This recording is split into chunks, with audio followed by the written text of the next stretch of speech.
Gepliýär Azatlyk Radiosu. Siz habarlar gündeligimizi dinleýärsiňiz. 30-njy ýanwarda Kiýewde ýitirim bolan türkmen studenti Mukaddas Nasrullaýew köprüden derýä böküp öz janyny gatdetdi.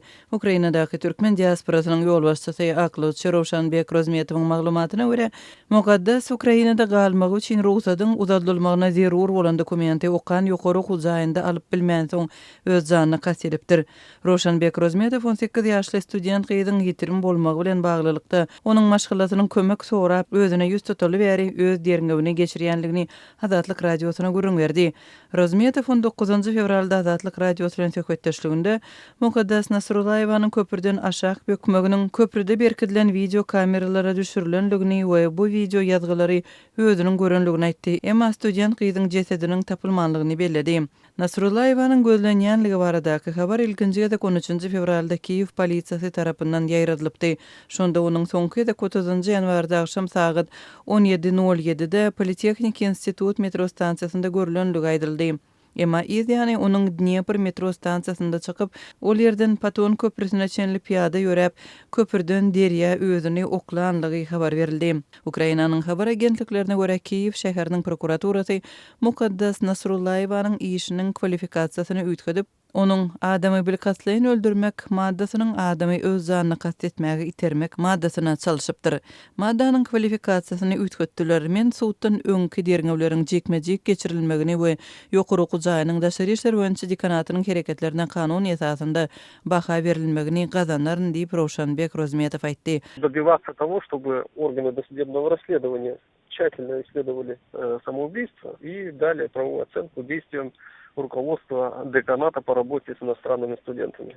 Aklawçy Rozmetow bu ýagdaýyň 30-njy ýanwarda studentiň öz okan ýokary huzaýyndan çykmagynyň ýa-ni bolanlygyny aýtdy. Я могу только предположить причину.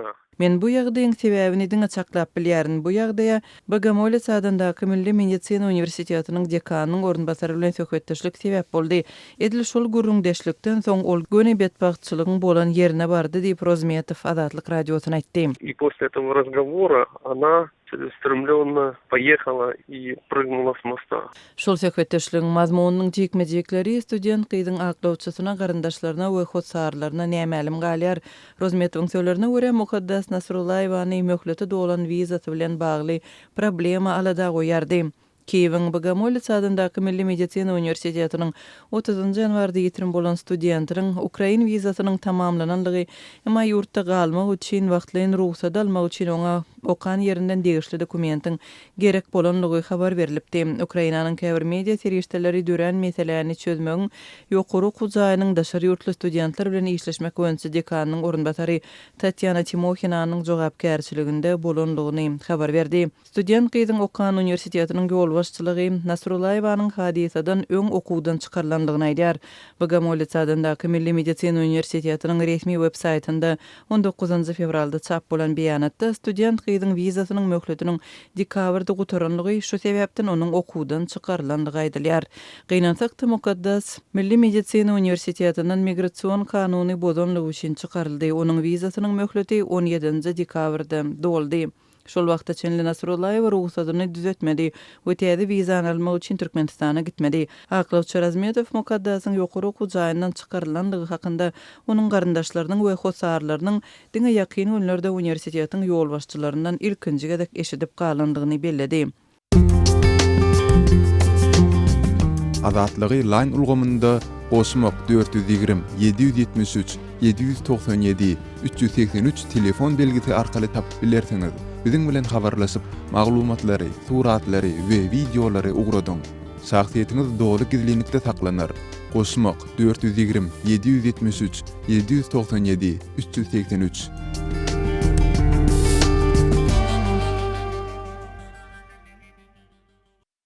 Gepleýär Azatlyk Radiosu.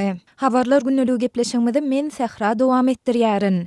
Türkmenistanyň ykdysady jenaýatlary garşy göreş gullugynyň işärleri daşowdyň könürgenç we ahalyň Beherden etraplarynaky un zawodlarynda barlyklary geçirýärler. Adatlyk radiosynyň ahal we daşowd welaýetlerine habarçylary we çeşmeleri Türkmenistanyň Suw hojalygy ministrliginiň hemde Agdalýan etraplaryndaky un zawodlaryň käbir jogapkär resmilerine salgylanyp, barlyklaryň geçen hepdäniň ortalaryndan bäri dowam edýändigini aýdýarlar. Barlığın zat yerde yurdun değerini saklayanlarından un önleyen zavodları neyse miktarda un veriliptir. Sonra şartname bağlaşılıp mı, bağlaşılmam mı? Onu hiç doğduğu hasan eltiliptir.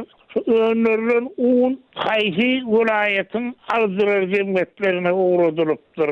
Ya da devlet bilen özarı şartnamesi var olan kabir ulrak firmaları verilip mine. Ondan sonra devlet hamlarından dayananlarından eltilen dayanılan önlerilen onun miktarı deniliyemi son uğradılığını doğrudanın şartnamesi hakkında uğradılıp mı ya olmasa kaptanından ama sol el eğriliği edilip mine. Şiyadaylara duayip müstüriyerler Dip Aşgabatda ýaşaýan ýazyjy we synçy Amanmurat Bugaýew gurrun berdi. Onuň sözlerine görä bu barlyklar Türkmenistanyň ykdysady jenaýatlary garşy göreş gullugynyň işärleri we ýurdun baş prokuraturasy tarapyndan amala aşyrylyp, oňa bu edaralaryň welaýetlerdaky müdürlikleri gatnaşman, diňe Aşgabatdaky düýp edaralarynyň resmileri gatnaşýarlar. Aýdylmagyna görä bu barlyklaryň geçirilmegine ýurtda emele gelen un gytçylygynyň ýa-da daşowdyň we marynyň käbir hususy dukanlarynda we hojalyklarda geçirilen barlyklaryň netijesinde bir kanun ýollar bilen satyn alynandygy aýdylýan onlarça halta unyň üstüniň açylmagy sebäp bolupdyr.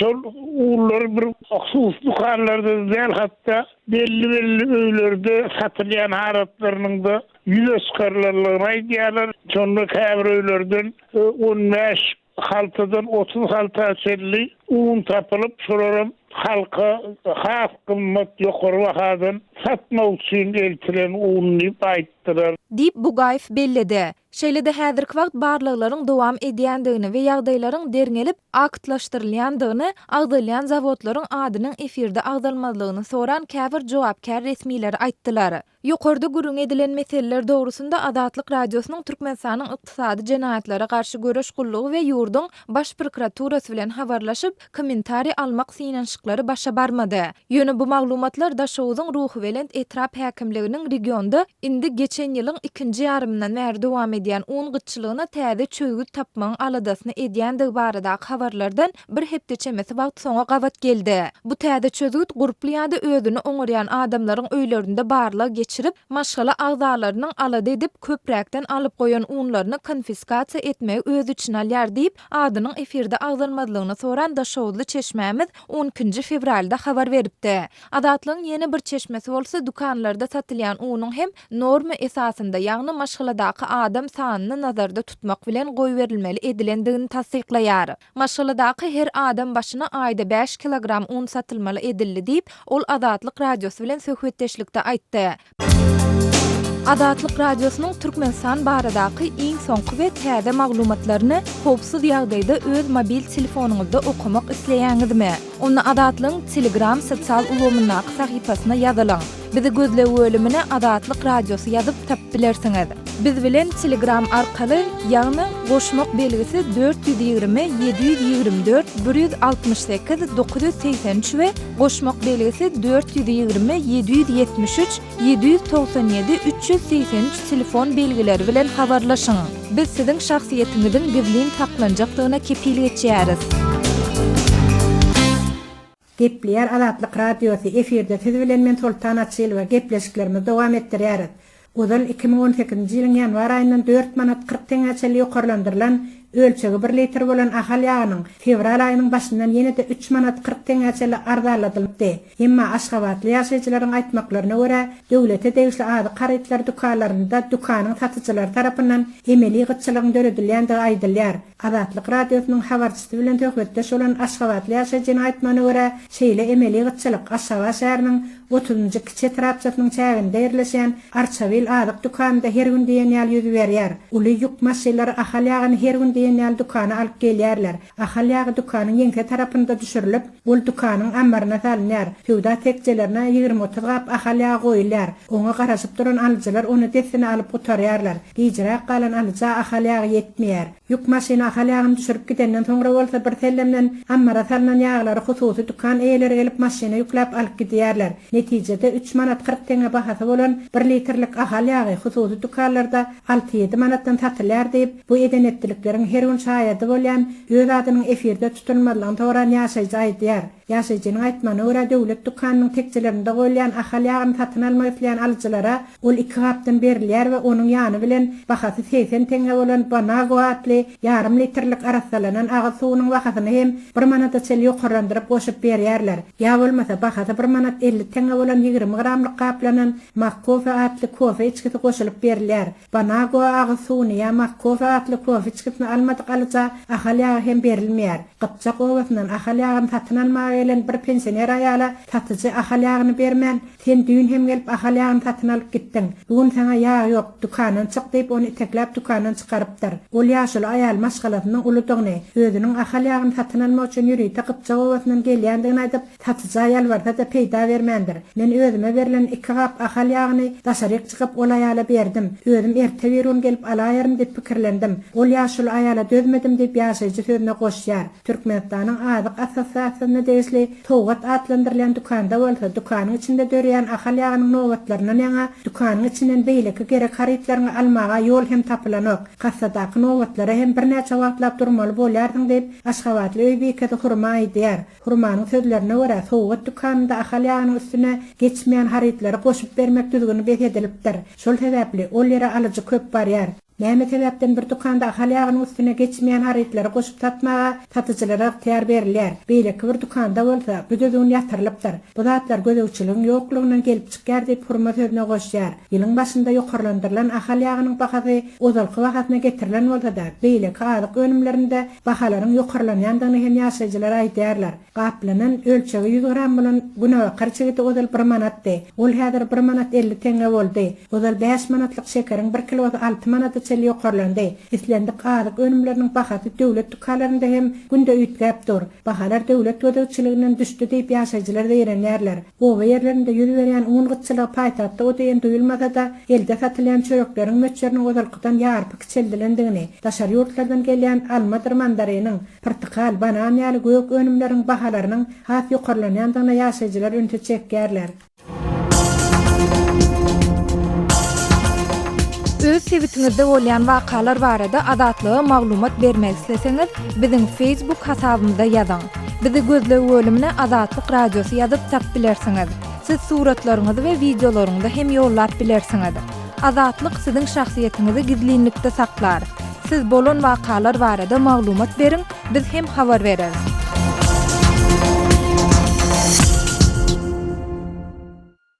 Gepleýär Azatlyk Radiosu. Habarlar gündüligi maksat Ataýew bilen dowam edýär. Ukrainanyň Harkiv şäherine okuyan türkmen talyplary özleriniň türkmen banklarynyň berilen viza kartlaryny bilim alýan ýurtlaryna kadaly ulanyp bilmeýänliklerini aýdyp şikayet edýärler. Bu barada agdalýan kynçylyklary başdan geçirýän talyplaryň özleri Azatlyk Radiosyna habar berdi. Biz kartymyzdan düýbünden pul çekip bilemdik. 10 günden bäri günne pul çekmek üçin banka wariatyny bankyňyza jaň ediň diýilýär diýip galagoply ýagdaýlary başdan geçirýän türkmen talyplary berenýärler. Banka jaň etsek biz size gerekli maglumaty berip bilemdik diýip telefonu öçürýärler diýip Ukrainada ýokary bilim alýan talyplar kartlar boýunça özlerini bar bolan soraklaryny Türkmenistanaky degişli resmiýetlerden hem jogap alyp bilmeýänliklerini aýdýarlar we näme inni biz az ölmelimi diýip nägilelik bildirýärler. Dünýäniň köp sanly ýurduny adat, sowda we maliýe guralyny öwrülen viza kartlarynyň türkmen ulanyjylarynyň arasynda dürli kynçylyklary başdan geçirmegi barada soňky wagtlarda Azatlyk Radiosyna ýygyderli maglumatlar çap edildi. Geçen ýylyň aýagynda Türkmenistanyň Daşary Ykdysady bankynyň türkmen banklary tarapyndan çykarylan viza kartlary boýunça tölegler böwretlänligi barada habarlar peýda bolan bolsa, ýam ýylyň başynda daşary ýurtlarda ýaşaýan ýa-da syýahat edýän käbir türkmenistanlylar öz kartlaryny pullaryny asladan agtlaşdyryp bilmeýänligini, olaryň käbirleri bolsa çäklendirilen görnüşden agtlaşdyryp bilýänliklerini aýdyp başladylar. Bu aralykda Azatlyk Radiosu Türkmenistanyň Daşary Ykdysady İş Bankyna ýakyn çeşmesi bilen geçen dekabrň başynda habarlaşanyny, ol gurrungy gidýän bankyň Visa kompaniýasyna $34 milyon gowrak bergisiniň bardygyny öňe süripdi. Peýda bolan bu habaryň ýa Visa kompaniýasynyň gyda we günorta günleri Ýewropa ýurtlary boýunça korporativ aragatnaşyk bölüminiň direktori Anna Serdyuk, Visa türkmen banklarynyň kompaniýanyň öňüne bergileriniň ýokdugyny tasdyk edýär diýip, ondan öňe algy bergi barada çykan maglumatlary ret edipdi. Sözümüzün başyndaky Ukrainada bilim alýan talyplaryň ardy şikayetlary baradaky gurrunga dolanyp gelsek, olar näme indi biz az ölmelimi diýen soň öz sözlerine şeýle dowam edýärler. Bankomatlardan pul çekip bilemzok, iýip içmäge pulumuz galmady. Studentler okuwdan çetleşdirilýärler, sebäbi okuw puluny Türkmenistanyň töler ýaly bizde valyuta hasaby ýok. Şuňa meňdeş ardy şikayetlaryň dowam edýän wagtynda has takygy 12-nji ýanwarda Türkmenistanyň Daşary Ykdysady Bankynyň bir resmisi media serişdelerine çykyş etmäge ygtyýarsyz bolan soň adynyň efirde tuturmazlygyny sorap, ýurtda özge döwletlerde bilim alýan talyplaryň okuw төлegi üçin pul geçirmekde täze mümkinçilikleriň girdilmeginiň gödeňine tutulýanlygyny habar beripdi. Häzirki wagtda Türkmenistanyň daşyny okuyan studentlere bir aýda $500 çeli pul geçirmäge ruhsat berilýär. Emma bu pul okuw tölegine ýetmeýän bolsa, goşmaça pul ýermek üçin ýokary hujaýynyň hat getirmeli originalyny. Şondan soň studentiň näde şol hujaýyň hasabyna goşmaça pul geçirilmegine ruhsat berilmegi mümkin diýip, bank resmiýeti bu meýilnamalaryň anyk haçan amala aşyryljakdygy baradaky jekme-jeklikleri agdamazdan anonim şertlerde gurrun beripdi. Beýleki tarapdan döwlet resmiýetleriniň ýokarda agzalýan wagdalarynyň fonuny Ukrainanyň Harkiv şäherinde okuyan käbir türkmen talyplary okuwa gatnar ýaly, ýoly nana töler ýaly pulumuz ýok. Haýyş edýär, ýalbarýar banklary oňaryň talyplary kösemäňnip, nalyş we ündew ähengli sözleri bilen çykyşlaryny jemleýärler. Şeýlede soňky peýda bolan maglumatlarda aprel aýyndan başlap Türkmenistanyň banklarynyň beren plastik kartlarynyň daşary ýurtlarda pul çekmek mümkinçilikleriniň doly ýatyryljakdygy çaklanýar. Bu barada Türkmenistanyň Merkezi Bankynyň Mary Daşogy we Lewap vilayatlarynyň bölümleriniň käbir işgärleri fevral aýynyň başynda banklaryň vilayat şahamçylaryna geçirilen ýygynyň gün tertibine salgylanyp, anonim ýagdaýda Azatlyk Radiosynyň habarçysyna gurrun beripdi. 90-njy ýyllaryň ortalaryna halkara töleg sistemasyna bagly Visa kartlarynyň Türkmenistana diňe daşary ýurtlar peýdalanyp bilýärdi. 10 ýyllygyň ikinji ýarymyny bu hili kartlar yerli ýaşaýjylara da hödürlenip başlandy. Gepleýär Azatlyk Radiosu. Habarlar günleri gepleşigimizi men Sehra dowam etdirýärin. Aşgabat şäherine we Balkan welaýatynda ýazky nahal oturtmak çäresi üçin döwlet büdjetinden aýlyk alýan işgärlerden 10 manat möçberinde pul talap edilýär. Bu talap Türkmenistanda şu ýylyň ýazyna we güýzünde ýene 3 milyon diýip nahal oturtmak barada Prezident Gurbanly Berdimuhammedowyň kabul eden kararyndan bir hepde soňa gawat geldi. Azatlyk Radiosynyň yerli habarçylarynyň we çeşmeleriniň tasdiklamagyna görä, bu talabyň esasynda döwlet idare kärhanalarynyň işgärleriniň käbiri 10 manat möçberinde puly eýen beren bolsa, käbirine şu aýyň ahirine çenli getirmek tawşyrylypdyr. Neftda, Gumda, Çeleken, Krasnovodskaya şäherlerinden döwlet büdjetinden aýlyk alýanlardan eýen şol aýlyk berilip berilmäge ýetişmälki ýokmur şu ýanwar aýynyň aýlygyny ýaňy fevralyň başynda alyp başladylar, ýöne şol hukmat getirip 10 manatdan Gürüýte bellenen adamy tawşyrýarlar. Dip Aşgabatda ýaşaýan ýazyjy we Sinça Manrat Bugayew büdjet işgärlerine salgylanyp gurrun berdi. Onuň sözlerine görä idare kärhanalaryň ýolbaşçylary bu puluň ýazky bag ekişlik üçin agaç nahallaryny satyn almak we olary oturjak adamlaryň zähmet töleglerini bermek üçin harçlanjakdygyny aýdýarlar. Şeýlede resmiler şol ekilen baglary suwarmak üçin tutuljak suwçu üçin hem öňümüzdäki aýlarda 5-10 manat möçberinde pul serişdesiniň ýygnaljakdygyny hem duýdurypdyrlar. 9 fevralda Türkmen prezidenti 2018-nji ýylda ýurda bagy bostanlygy böremek kampaniýasynyň çäginde ýazda we güýzde ýene 3 milyon diýip nahal oturtmak, şol sanda miweli baglary hem ekmek barada karar kabul etdi. Şonu resmi habarda Türkmenistanyň daşky gurşawy goramak we ýer serişdeleri baradaky döwlet komitetine ýurdun ministrliklerini pudoklaýyn dolandyryş edaralaryny, vilayatlaryň hem de Aşgabat şäheriniň häkimliklerini ýeterlik mukdarda üzüm we 3 ýyllyk bag nahallary bilen üpçün etmeň tawşyrylandygy habar berilipdi. Emma bu agaç nahallary üçin harçlanjak maliýet serişdesiniň çeşmesi barada hiç zat aýdylmandy. Galy bersede büdjet işgärleriniň we yerli synçylaryň ençemesiniň aýtmagyna görä, ýurtda her ýyl milyonlarça diýip agaç nahal oturdylsa, olaryň 100 müňlerçesi hem talaba laýyk ide edilmeýändigi sebäpli guradylýar. Ýurdun resmi medeniýetinde da ekilen baglaryň näçe prosentiniň düýüp tutýandygy, näçe prosentiniň bolsa gurap galýandygy aýdylmaýar. Bellep geçsek Türkmenistanda döwlet idary kärhanalarynda işleýän adamlardan diňe nahal oturtmak çäresi üçin pul ýygnalmaýar. Olar her 6 aýda bir gezek 12 manat, bir ýylda 24 manat möçürdäki pul serişdesini hem ýurda awadanlaşdyrmak çäresi üçin tawşyrmaly bolýarlar. Mundan başga büdjet işgärleri her 6 aýda bir gezek gazet jurnallara abona ýazylmaga mejbur edilip olaryň aýlyklaryndan ortaça 250 manat möçürdinde pul saklanylýar. Şeýle-de olaryň ýurtda geçirilen konsert dawaralaryna ýa-da käbir beýleki çärelere bilet satyn almaga mejbur edilme ýaly ýagdaýlar hem wagtal gaýtalanýar. Türkmen häkimetleri büdjet işgärlerinden mejburi ýygnalýan bu pul serişdeler barada häzir çenli haýsydyr bir resmi düşünürüş bilen çykyş etmän gelýärler. Bu barada ýurdun media serişdelerinde hem mesele gozulmaýar. Hormatly radio dinleýijileri, Azatlyk radiosynyň gepleşiklerini gysga tolkunlarda her akşam Aşgabat wagty bilen saat 7-den 9-a çenli 6060 kHz ýyglyklarynda 49,5 metrlerde ýa-da 11965 kHz ýyglyklarynda 25,12 metrlerde dinläp bilersiňiz. Tolkunlarymyzy ýene gaýtalaýarys. 6060 kHz ýyglyklarynda 49,5 metrlerde ýa-da 11965 kHz ýyglyklarynda 25,12 metrlerde dinläp bilersiňiz.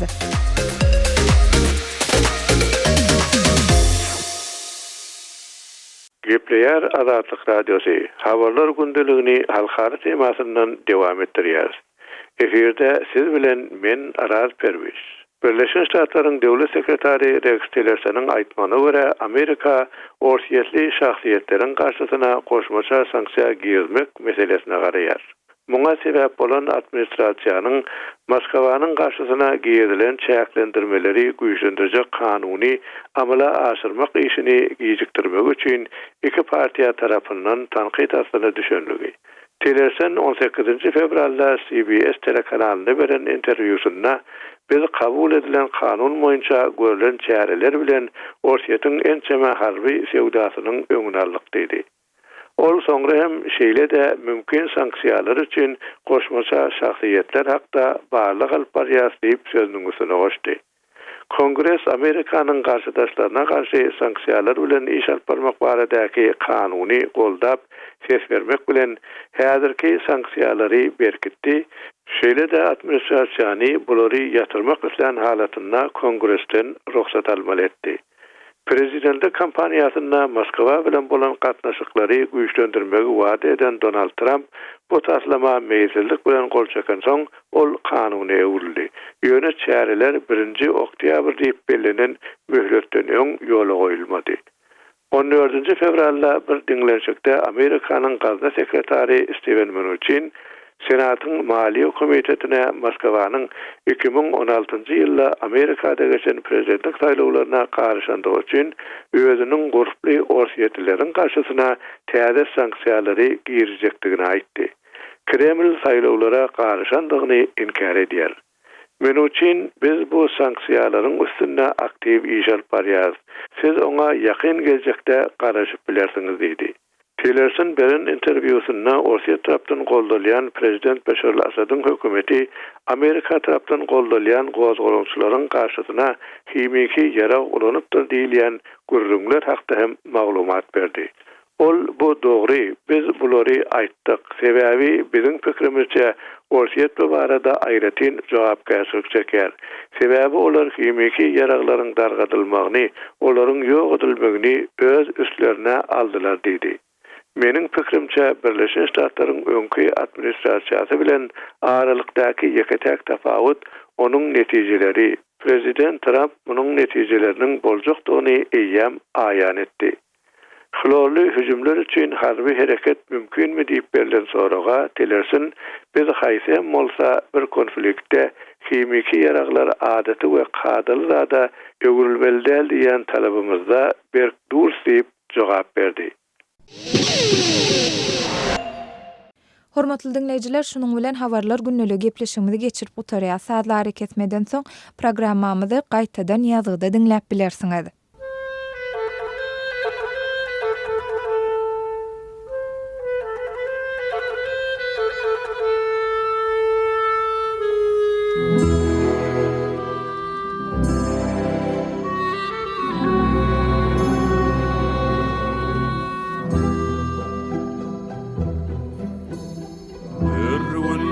dağde yanıp köysem bak gele